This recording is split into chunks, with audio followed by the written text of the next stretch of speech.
बेटी तो नहीं है। मेरी बीवी इस बात को बखूबी जानती थी। मैंने जब अपनी बीवी से उस बच्ची के बारे में पूछा तो उसने झूठ बोल दिया और कहा नहीं नहीं, ये हमारी बेटी नहीं है बल्कि ये पड़ोस की बच्ची है, आ जाती है मैं इसको खिला देती हूँ। और मुझे इससे ऐसी ही मोहब्बत हो गई है जैसे एक माँ को अपनी बेटी से हो जाती है। उसने मुझे किसी तरीके से मुतमईन कर लिया, मुझे भी उस बच्ची से मोहब्बत होने लगी, यहाँ तक कि मैं भी उस बच्ची को खिलाने लगा।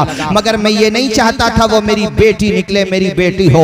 एक दिन मेरी बीवी को ये गलत फहमी हो गई कि अब मेरा दिल उस बच्ची के बारे में नरम है, मैं उससे मोहब्बत करता हूँ। उसने एक दिन मेरे सामने पूरी सच्चाई रख दी, कहने लगी तुम जो हाजिर हैं कि नहीं बताइए जरा, बोलिए सरकार की आमद, दिलदार की आमद, माशाअल्लाह, अल्हम्दुलिल्लाह अल्हम्दुलिल्लाहि रब्बिल आलमीन वल आक़िबतु लिल मुत्तक़ीन वस्सलातु वस्सलामु अला सय्यदिल मुरसलीन व अला आलिहि व अस्हाबिहि अजमाइन, अम्मा बाद फ़अऊज़ु बिल्लाहि मिनश शैतानिर रजीम, बिस्मिल्लाहिर रहमानिर रहीम। वमा अरसलनाका इल्ला रहमतल लिल आलमीन, सदक़ल्लाहु मौलानल अज़ीम व बल्लगना रसूलुहुन नबियुल अमीनुल करीम। बावाज़े बुलंद झूम झूम के दुरूद व सलाम का नजराना पेश फरमा लीजिए। सल्लल्लाहु अला नबियुल उम्मी व आलिहि सल्लल्लाहु तआला अलैहि वसल्लम, सलातन व सलामन अलैका या रसूलल्लाह सल्लल्लाहु तआला अलैहि वसल्लम। आज की तारीख में पूरी दुनिया में जो इंसानों की आबादी है 800 करोड़ से ज्यादा हो गई अब, 800 करोड़। और कितने अरब खरब लोग आए, आके अपनी जिंदगी उन्होंने गुजारी और वो दुनिया से चले गए। इसी तरह से कितने मिलियन, बिलियन, ट्रिलियन, जितनी भी तादाद बाकी है अल्लाह के इल्म में है, वो आएगी दुनिया में, वो भी आके चली जाएगी। 800 करोड़ जो इस वक्त जिंदा हैं, जाहिर है वो सब भी जो आ चुके वो भी और जो आने वाले हैं वो भी, ये सब दुनिया में आए।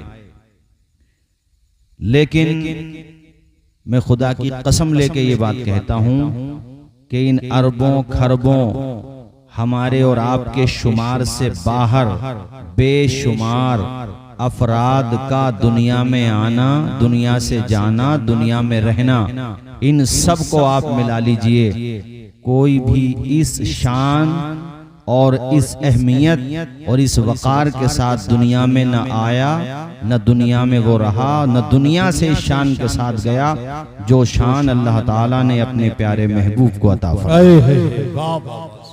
आने वाले आते रहे, आके जाते रहे, मगर जब आमिना के लाल आए बाद में हैं, तस्करा पहले से शुरू हो गया। बाज लोग आज भी सबूत मांगते हैं।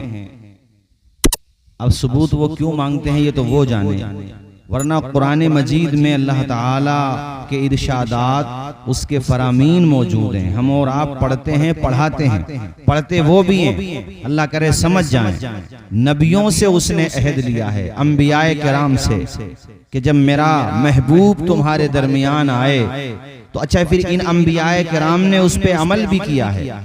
कुरान में है, उन्होंने कहा, बला कहा कि हाँ क्यों नहीं, हम सपोर्ट भी करेंगे और हर तरीके से साथ देंगे। और उन्होंने इस तौर पे साथ दिया कि अपने मानने वालों को बताते रहे, यहाँ तक के सबसे आखिर में, हुजूर से पहले सबसे आखिर में जो पैगंबर दुनिया में तशरीफ लाए उनका नाम है हजरत ईसा अलैहिस्सलाम। ये मैं आपको कुरान से बता रहा हूँ, किसी में हिम्मत नहीं है जो इसका इनकार कर सके। उन्होंने नाम तक बताया, हुजूर का नाम भी, और ये सूरह सफ 28वें पारे की आयत है, व मुबश्शिरम बिरसूलिन याती मिन बअदि इस्मुहु अहमद।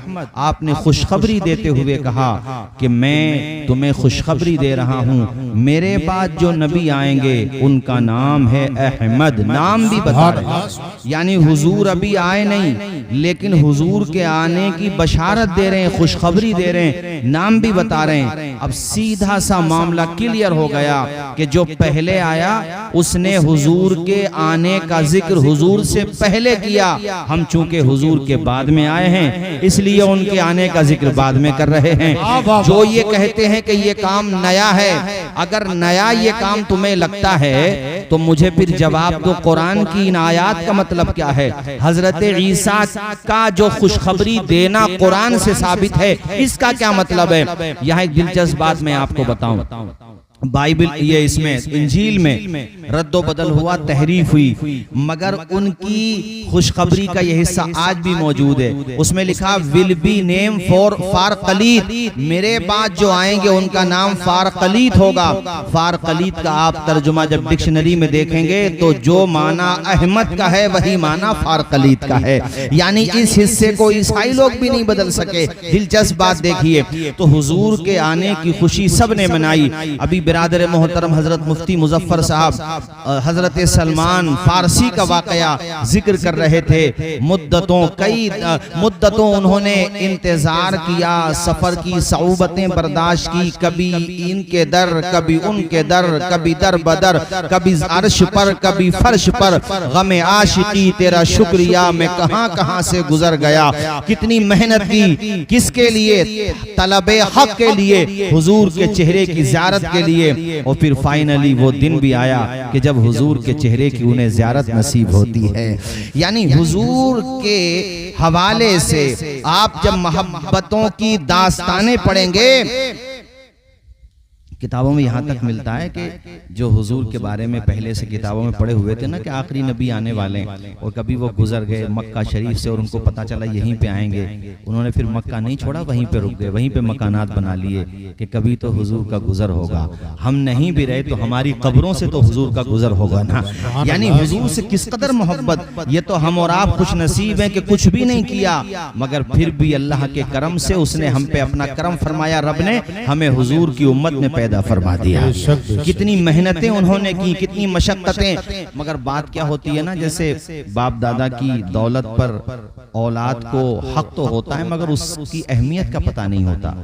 आंखें खोली तो उसको खुशहाली मिली तो उसको पता तो नहीं होता मेरे बाप ने कितनी मेहनत करके ये सरमाया जमा किया, वो बेकदरी करने लगता। ऐसे हम और आप हैं, माशाल्लाह पैदा हुए अहले ईमान के घर में, तो हमें क्या पता ईमान की कदर क्या होती है, इसलिए हम लोग लापरवाही बरत रहे हैं।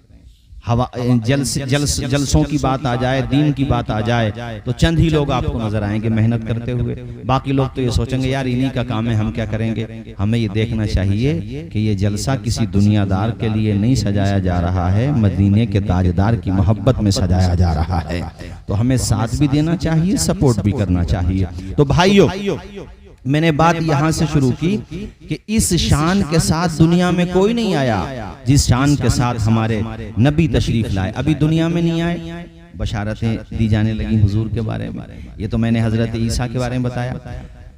बाज़ाब्ता तौरात के अंदर हुजूर के आने की खबरें मौजूद थीं और कुरान में ये बात आई, यहूदियों के बारे में आई। अल्लाह पाक फरमाता है कि पहले ये लोग तस्दीक करते थे और नबी के वसीले से दुआएं करते थे। तवज्जो फरमाइए, कुरान क्या कहता है? नबी के वसीले से, ऊंचा बोलो ना, नबी के वसीले से। अभी पैदा नहीं हुए, ये कुरान से बता रहा हूं आपको, अभी पैदा नहीं हुए और हुजूर के वसीले से दुआएं करते थे, कुफार के खिलाफ जो जंग करते थे। लेकिन जब हुजूर आ गए, फलम्मा जाअहुम मा अरफू, जब वो आ गए जिनको ये पहचानते थे, यानी किताबों में जिनके बारे में पढ़ा था वो आ गए, कफरू भी, तो यहूदियों ने इनकार कर दिया। जानते थे मगर इनकार कर दिया। वो चाहते ये थे कि हमारे बनी इसराइल में आए, हमारे ग्रुप में आए, ये बनु इस्माइल में क्यों आ गए? तो ये तो अल्लाह की मर्जी है, वो जहां चाहे अपने आखिरी नबी को मबूस फरमाए। इन्होंने मानने से इनकार कर दिया। तो लुब्बे लुबाब ये है मेरे साथियों, काजीपुरा के मेरे दीनी भाइयों, आने वाले बहुत आए, आने वाले बहुत आए, बड़ी अजमतों वाले आए और आज भी अजमतों वाले आएंगे औलियाए किराम की शक्ल में। मगर याद रखो, मेरे नबी जैसा न कल कोई था, न आज कोई है, न सुबह क़यामत तक कोई हो सकता है। ये अकीदा सुन्नी बरेलवियों का गढ़ा हुआ नहीं है, बल्कि ये अकीदा सहाबा से साबित है। हजरत जिब्रील अमीन का कौल भी शाहिद है। आप देखिए, हस्सान इब्ने साबित हुजूर के मिंबर पे खड़े हैं, नबी की नात सुना रहे हैं, हुजूर के सामने वो पढ़ रहे हैं, व अहसनु मिनका लम तरा कत्तु ऐनी व अजमलु मिनका लम तलिदिन निसाउ। ए आमिना के लाल, मेरी आंख ने आप जैसा कोई नहीं देखा, और हुजूर आप जैसा तभी तो ना हस्सान की कोई आंख देखती जब किसी माँ ने आप जैसा पैदा किया होता। किसी माँ ने आप जैसा जना ही नहीं है। कान्ना का कद खुलिक़ता कमा तशाउ, हुजूर जैसा आपने चाहा अल्लाह ने वैसा ही आपको बनाया। खुदा की रजा चाहते हैं जो आलम, खुदा चाहता है रजाए मोहम्मद। अल्लाह ने बेमिसलो बेमिसाल अपने महबूब को बनाया। पैदाइश भी इस शान के साथ हुई कि हजरत सैयदा आमिना इरशाद फरमाती हैं, मेरा लख्ते जिगर दुनिया में आया तो ऐसा नूर चारों तरफ छाने लगा। बैठी हूँ मक्का में, नजर आ रहा है मुल्के शाम का महल। अल्लाह अकबर कबीरा। चारों तरफ रहमतें बरसने लगी। माहौल सिर्फ मक्का ही का नहीं बदला है, ओ साथियों, जहान का माहौल बदलने लगा है। हुजूर के आने से पहले हालात क्या थे? अल्लाह अकबर। बच्चियों को लोग जमीन में गाड़ दिया। वाकया बड़ा मशहूर है कि कुतुबे सियर में मिलता है कि एक शख्स आकर के अपनी बेटी की दास्तान हुजूर को बताने लगा। वो कहता है, अल्लाह ताला ने मुझे एक बेटी दी थी। पस मंजर बयान करते हुए बताता है कि मैं सफर पे जा रहा था, मेरी बीवी उम्मीद से थी। मैं जब घर से निकला तो वो पुर उम्मीद थी, उम्मीद से थी, हामिला थी। मैं जब सफर से कई साल के बाद वापस आया, घर पे देखा एक होनहार बच्ची मेरी बीवी के साथ खेल रही है, मेरी बीवी उसे खिला रही है, शफकतों के दरिया बहा रही है, प्यार के सागर लुटा रही है। चूंकि हमारी जहनियतें खराब थी, हम बच्चियों को देखना गवारा नहीं करते थे। हमें अच्छा नहीं लगता था कि कोई हमारा दामाद बने। हम बेटियों को बहुत मनहूस समझा करते थे। फौरन मेरे जहन में मनफी ख्यालात जन्म लेते हैं कि ये कहीं मेरी ही तुम्हारी अमानत है, कोई और नहीं है। मैंने अपनी बीवी के सामने अपने गम और गुस्से का इजहार नहीं किया, बल्कि छिपा लिया, मौके की तलाश में रहा। यहां तक कि मेरी बीवी को भी यकीन हो गया कि मेरे शौहर ने अपनी बेटी को एक्सेप्ट कर लिया है। अब वो इकदाम नहीं करेंगे जो हमारे कबीले के लोग करते थे। और फिर मैंने मौका तलाश किया। एक दिन मुझे सुनहरा मौका मिला। मेरी रिश्तेदारी में कोई फंक्शन था, कोई प्रोग्राम था। मैंने अपनी बीवी से कहा, बच्ची को तैयार करो, बेटी को मैं उसी जगह पे लेके जाऊंगा, वो तुम मुतमईन रहो, मैं वापस आ जाऊंगा, शाम तक या कल तक वापस आ जाएंगे। मेरी बीवी चूंकि मेरे बारे में हकीकत तो जानती नहीं थी, उसको ये यकीन हो गया था कि अब ये अपनी बेटी को बेटी ही समझता है, इसे कत्ल नहीं करेगा, मारेगा नहीं। वो कहता है, या रसूल अल्लाह, मेरी बेटी को मेरी बीवी ने तैयार कर लिया और मेरी बच्ची मेरी उंगली थाम के आगे चलती चली जा रही है। मैं अपनी बच्ची को आगे लेके जा रहा हूँ। यहाँ तक कि हम एक बयाबान जंगल में पहुंचे। चारों तरफ रेत ही रेत है, रेत के बड़े बड़े वहां पे पहाड़ हैं और रेगिस्तान का इलाका तो आपने देखा होगा। कहते हैं रेत जब तेज हो जाती, बच्ची अपने हाथों से, मैंने कांधे पे उस बच्ची को बिठा लिया था, अपने हाथों से मेरे चेहरे से वो रेत को साफ करती। मेरी बच्ची को क्या पता था मेरा बाप इस कदर संगदिल है और वो ऐसा संगदिल है कि मुझे कत्ल करने जा रहा है। कहते हैं, या रसूल अल्लाह, जब दूर दूर तक किसी का अता पता नहीं था, कोई इंसान नजर नहीं आ रहा था, मैंने अपनी बच्ची को कांधे से उतारा और मैं अपने साथ थैले में, झोले में मैं कुछ सामान लाया था, कुदाल वगैरह, जिससे मुझे वो कब्र खोदना थी। मैं जब कब्र खोदने लगा, गड़ा खोदने लगा, मेरी बच्ची को लगा कि अब्बा जी बड़ी मेहनत कर रहे हैं, पसीने में शराबोर हो गए। कहने लगा वो बंदा, या रसूल अल्लाह, मेरी बच्ची को मेरे ऊपर तरस आया और वो अपने हाथों से उस मिट्टी को उठाकर बाहर फेंकने लगी जो मिट्टी में गड्ढे में खोद रहा था। और फिर वो बच्ची बार बार अपने हाथों से मेरे माथे से पसीना साफ करती, बार बार कहती, अब्बा जी कुछ देर आराम कर लो, उसके बाद काम करना। यहाँ तक कि गड्ढा इतना हो गया जो बच्ची को मैं दफन कर सकूं। या रसूल अल्लाह, मुझे उस पर तरस नहीं आया, ख्याल नहीं आया।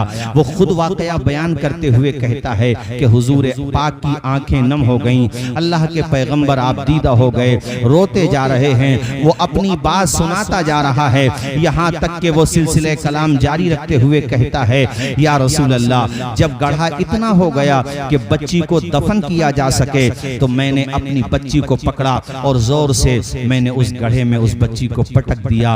वो बच्ची जब जमीन में गिरी, उसके चोट लगी, उसने मेरे पांवों को पकड़ लिया। अब्बा जी, मुझसे कौन सी ऐसी गलती हो गई जो आप मेरे ऊपर इतनी सख्ती का मुजाहिरा कर रहे हैं, ऐसा तशद्दुद कर रहे हैं, लेकिन फिर भी जाने अनजाने में कोई गलती हो गई हो तो मेरे वालिद साहब मुझे माफ कर दीजिए, मेरी खता को बख्श दीजिए, मुझे आप यहाँ क्यों पटक रहे हैं। कहते हैं, मैंने उसकी कोई बात न सुनी, मेरा दिल नहीं पसीजा, मुझे कोई तरस नहीं आया, न मुझे किसी तरह का कोई ख्याल आया। मैंने मिट्टी को डालना शुरू किया, यहाँ तक कि वो बच्ची अब नाफ तक मिट्टी आ गई उस बच्ची के। उसने मन्नत समाजत करना शुरू की, ऐ मेरे अब्बा जी, आप मेरा ख्याल नहीं करते हैं, ना करें, मेरी माँ का तो ख्याल करें। अगर मेरी माँ को मेरे बारे में पता चलेगा, उसका पित्ता पानी हो जाएगा, मेरी माँ के दिल का पैमाना आंखों से छलक जाएगा। बड़े लाड प्यार से पाला है, मुझे दफनाए नहीं, जिंदगी भर किसी चीज का मुतालबा नहीं करूंगी, जिंदगी भर कोई चीज नहीं मांगूंगी, मेरी जान बख्श दो। कहता है वो बंदा, या रसूल अल्लाह, मुझे उस बच्ची की किसी बात पे तरस नहीं आया, यहाँ तक कि मैं मिट्टी डालता रहा। अब वो बच्ची इतनी फंस चुकी थी मिट्टी में कि बाहर निकल नहीं पाती थी, यहाँ तक कि मिट्टी उसके कांधे तक आ गई। अब वो बच्ची मेरी तरफ से मायूस हो गई और उसने आसमान की तरफ देख के अपने खुदा से दुआएं मांगना शुरू कर दी, फिर भी मुझे तरस नहीं आया।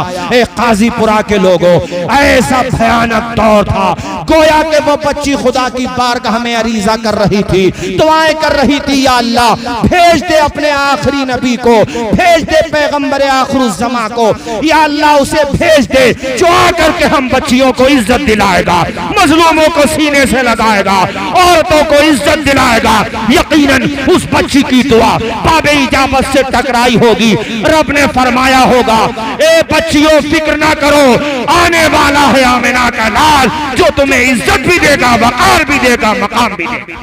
वाह वाह वाह। और फिर हुजूर तशरीफ लाए 12 तारीख को और वक्त गुजरता रहा। हुजूर के आने से जो रहमतें बरसी, जो बरकतें नाजिल हुई, आज दुनिया वालों को बताया करो, अपने गैर मुस्लिम भाइयों में बैठा करो तो उन्हें बताया करो। डॉटर सेव मूवमेंट तुम आज चलाते हो, बेटी बचाओ, बेटी पढ़ाओ, बेटी आगे बढ़ाओ, ये आज चलाते हो मूवमेंट, ये आंदोलन आज चलाते हो, मगर तुम्हें पता होना चाहिए ये हिस्टोरिकल फैक्ट है। इस दुनिया में सबसे पहले अगर किसी ने ये नारा दिया तो उसका नाम है मोहम्मद मुस्तफा सल्लल्लाहु अलैहि वसल्लम। और सिर्फ नारा नहीं दिया, अमल करके दिखाया। हुजूर ने जो भी कहा उस पे अमल करके दिखाया। आपने फरमाया, बाजार से खाने पीने की चीज लाओ तो बेटों को बाद में दो, बेटियों को पहले दो। हुजूर ने फरमाया, सुनन इब्ने माजा की हदीस है, मन कान लहू सलासु बनात फातबहुन्ना व ज़व्वजहुन्ना कान लहुल जन्ना। अल्लाह ताला जिसको 3 बेटियां दे, वो तीनों बेटियों को अच्छी तालीम और तरबियत दे, उनकी शादी कर दे, मोहम्मद कहते हैं अल्लाह उसको जन्नत में मकाम अता फरमाए। सुभान अल्लाह, सुभान अल्लाह। सहाबा ने कहा, या रसूल अल्लाह, इन कान लहू बिनतान, अगर किसी के पास 2 बेटियां हो, हुजूर कहते हैं जन्नत का मुज़्ज़े जाफ़िज़ा उसके लिए भी है। बेटियों को हुजूर ने इज्जत दी है, मकाम दिया है। और फिर यहाँ एक समझने वाली बात यह है कि हुजूर पाक की संतान आल औलाद नसब अल्लाह ताला ने बेटों से नहीं चलाया, बल्कि बेटी फातिमा जहरा से चलाया। जोर से बोलो सरकार की आमद, माशाअल्लाह दिलदार की आमद। 4 बेटियां अल्लाह ताला ने अपने प्यारे महबूब को अता फरमाई। आजकल मैं देखता हूँ किसी पे बेटियां ही बेटियां हो ना तो वो उदास उदास रहता है। मुफ्ती मुजफ्फर साहब कोई तावीज कर दो, बेटियां ही बेटियां हैं। ठीक है, अल्लाह ताला बेटा भी दे, अल्लाह ताला दोनों नेमतें दे, मगर बेटियां हैं तो तू उदास क्यों होता? ये तो देख किसी पे बेटी भी नहीं है, किसी पे कुछ नहीं है, तेरे पास बेटियां तो हैं। ठीक है, तू बेटे की दुआ कर, कोशिश भी कर, कोई बात नहीं है, लेकिन दिल थोड़ा मत कर। नाम तो तेरा जिंदा रहेगा। और सच्ची बात मैं बताऊं, बेटों से ज्यादा बेटियां ख्याल रखती हैं माँ बाप का। अगर बात सच्ची हो तो बोलना, वरना मत बोलना। सब कुछ तो हम बेटों को ही दे देते हैं, प्रॉपर्टी बेटों को दे देते हैं, मकान बेटों को दे देते हैं, सब कुछ बेटों को दे देते हैं। बेटियों को हम क्या देते हैं? उसके बावजूद भी बेटियां इतना ख्याल रखती हैं, उन्हें पता चल जाए हमारे अब्बा की तबीयत खराब है काजीपुरा में, शादी हुई उनकी मसलन दिल्ली में, मुंबई में, अहमदाबाद में, या यहीं पे कुंदर की बिलारी में हुई, दीननगरपुर में, मुरादाबाद में, मगर वो अपने हस्बैंड के साथ कहीं 500, 1000, 2000 किलोमीटर दूर उनके हस्बैंड कहीं पे जॉब करते हैं। पता चला अब्बा बीमार हैं, अस्पताल में एडमिट हैं, सिर्फ अस्पताल का नाम सुन ले बेटी खाना बंद कर देती है अपने माँ बाप की फिक्र में। ऐसी मोहब्बत बेटी को होती है। और तुम बेटियों को हकीर समझते हो? बेटियां अगर हकीर होती, बेटियों का रुतबा अगर कम होता, तो मुझे बताओ क्या अल्लाह ताला अपने सबसे प्यारे बंदे, अपने महबूब नबी आखिरुज़्ज़मा की संतान आल औलाद बेटी से चलाता या बेटे से चलाता? बोलो जोर से।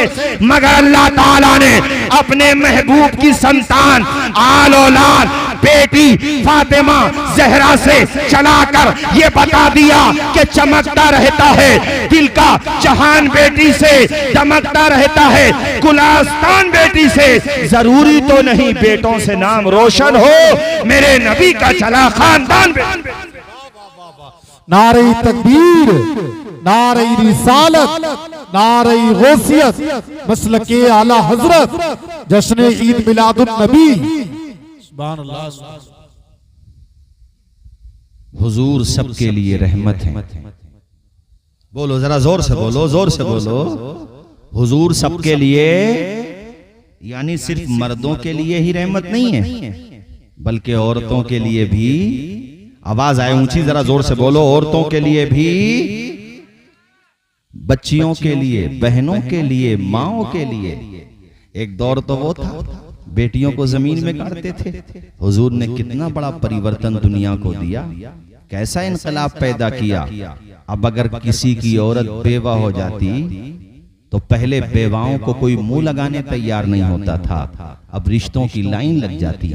हुजूर ने बेवाओं के साथ भी ऐसा इंसाफ किया। अरे तारीख इंसानियत में ये भी मिलता है कि हुजूर के आने से पहले ऐसे हालात थे, बाज हिस्सों में, दुनिया के बाज मुल्कों में, हिस्सों में ऐसे हालात थे कि शौहर जब मरता था तो उसके शौहर के साथ साथ बीवी का भी काम तमाम कर देता था ये समाज। ऐसा माहौल था नाकाबिले बयान। मगर मेरे हुजूर ने बेवाओं को कितनी इज्जत दी। 25 साल की उम्र है हुजूर पाक की, रिश्तों की कतार लगी हुई है। मक्का ही नहीं, अरब का वो कौन सा खानदान था जिसे हुजूर के बारे में पता हो और वो तमन्ना न करता हो कि हमारे परिवार के दामाद बन जाएं अब्दुल मुत्तलिब के पोते हजरत मोहम्मद मुस्तफा सल्लल्लाहु अलैहि वसल्लम। लाइन लगी हुई थी रिश्तों की।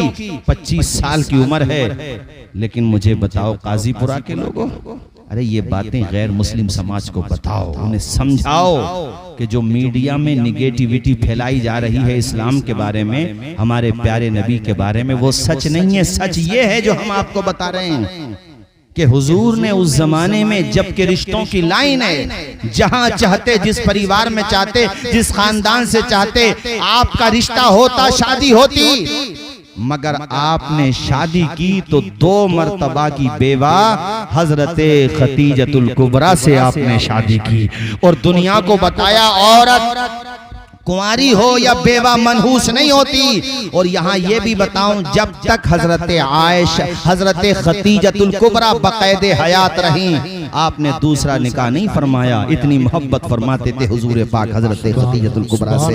बेवाओं को इज्जत दी है मेरे हुजूर ने, बहनों को इज्जत दी है मेरे हुजूर ने।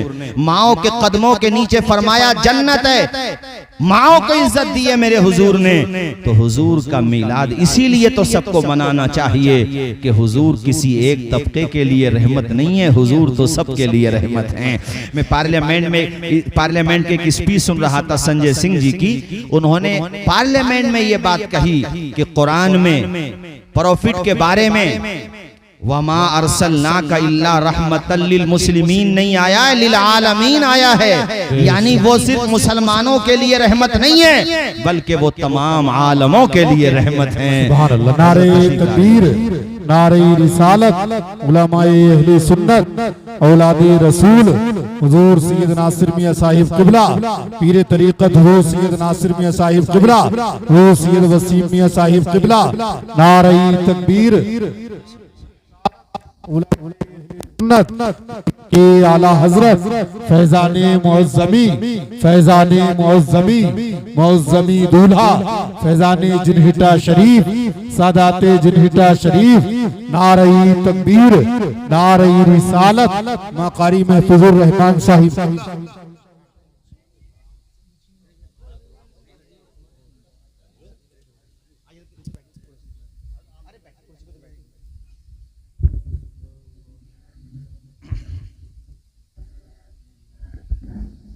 तशरीफ रखें तमामी हजरात।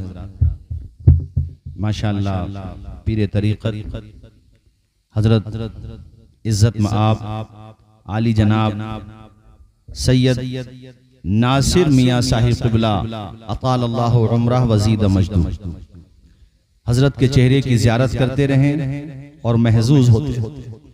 मुफ्ती साहब हजरत ने माशाअल्लाह जहां और मुतअद्दिद कारहाए खैर अंजाम दिए, वहीं पर सबसे बड़ा काम मेरी नजर ही में नहीं बल्कि तमाम अहले इल्म की नजर में सबसे बड़ा काम जो किया वो ये कि अपने शहजादे को, अपने फर्जंदे अर्जुमन को न सिर्फ ये कि आलिम बनाया बल्कि मुस्तनद आलिम बनाया और अजीम मुफ्ती बनाया, काबिल बनाया।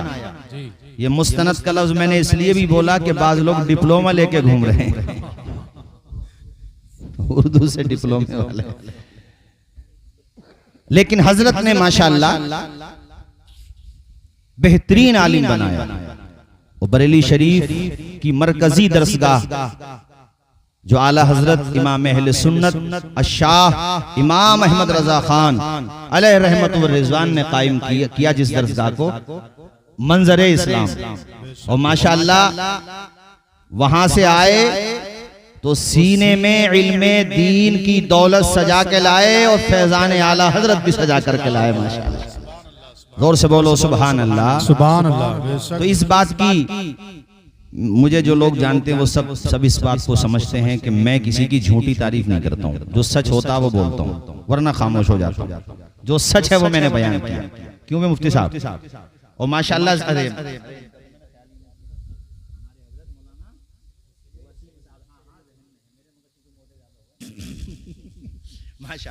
अल्लाह ताला खूब बरकत अता फरमाए हमारे क़िबला हज़रत सैयद वसीम साहिब क़िबला।